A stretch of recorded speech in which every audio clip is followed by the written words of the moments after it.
তার মানে তুমি কি বলতে চাইতেছো সব দোষ আমার? অবশ্যই সব দোষ তোমার। আমি একটা বিষয় বুঝি না, সব সময় দোষ করো তুমি, সে দোষ আমার উপর আসে কেন? সব সময় আমি দোষ করি মানে সব সময় তুমি দোষ করো, আমি কোনো দোষ করি না। এই তুমি তো দেখি একটা ফালতু মহিলা। তুমি একটা ফালতু বেড়া। তুমি ফালতু, তুমি ফালতু, তুমি ফালতু, তুমি ফালতু, তুমি ফালতু। শয়তান। আল্লাহ জানে কার ফান্দে পড়ে জানি তোমার মতো মেয়ের বিয়ে করছিলাম আমি। আল্লাহ জানে কার ফান্দে পড়ে জানি তোমার মতো বেটার বিয়ে করছিলাম আমি। এই যাও তো যাও, তুমি যাও, তুমি যাও। তুমি যাও। আমি কই যাবো? আমি কই যাবো? এই তুমি তো দেখি একটা ঝগড়াটে মহিলা। তুমি কি ঝগড়াটি কম নাকি? তোমার মতো বেটির লোক কথা কইলে 7 বার কথা করা লাগবে। তোমার লোক কথা গেলে 14 বার গোসল লাগবো। ক্ষেত্রে और अभी तो रुको। দেখ তেরি, এত বছর সংসার জীবনে ঝগড়া করতে করতে এখন আর চোখের পানি আসে না। এই আমার জন্য আমি চা বানাইতেছি, তুমি কি চা খাইবা? হ্যাঁ আমার জন্য এক কাপ বানাও। আচ্ছা। এই নাও তোমার চা। ধন্যবাদ। আরে দাঁড়ায় আছো কেন? বসো এখানে।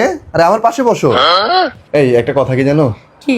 আমি না অনেক ভাগ্যবান যে তোমার মতো একটা বউ পাইছি। সত্যি আমি তোমার অনেক ভালোবাসি। আমিও অনেক ভাগ্যবতী যে তোমার মতো একটা স্বামী পাইছি। আমিও তোমাকে অনেক ভালোবাসি। আমাদের ভালোবাসা যেন কারোর নজর না লাগে। নজর টিকা দিয়ে দিলাম। এটা কি দিছো? নজর টিকা। ও এটা দিলে কি হয়? কারোর নজর লাগবে না। আচ্ছা नहीं नहीं नहीं नहीं सारुण के यहाँ कुछ तो गड़बड़ है।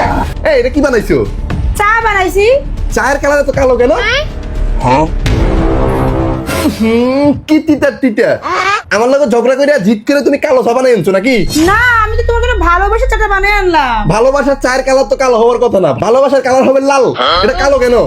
তার মানে তুমি আমার লগে ঝগড়া করে জিত করে আমার চারা খাওয়াই দিছো, প্রতিশোধ নেওয়ার চেষ্টা করতেছো নাকি? না না, এমন কিছু না। আমি তোমার চিনছি ঠিকই, তুমি আসলে ভালোবাসার যোগ্যই না। তোমার মতো বউরে আমি এই যাও তো যাও। তুমি যাও। আমি কই যাবো? আমি কই যাবো? এই তোমার মতো মেয়ের লোক আমার কথা কইতে রুচি দিতেছে না। ধরো তো আমার যাও। রুচি দিতেছ না তোমার সাথে কথা যাও বলতে। যাও যাও। ফালতু লোক। ফালতু, তুমি ফালতু। তুমি ফালতু। কথা কই না আমার লগে, যাও। তুমি কথা কই না আমার লগে।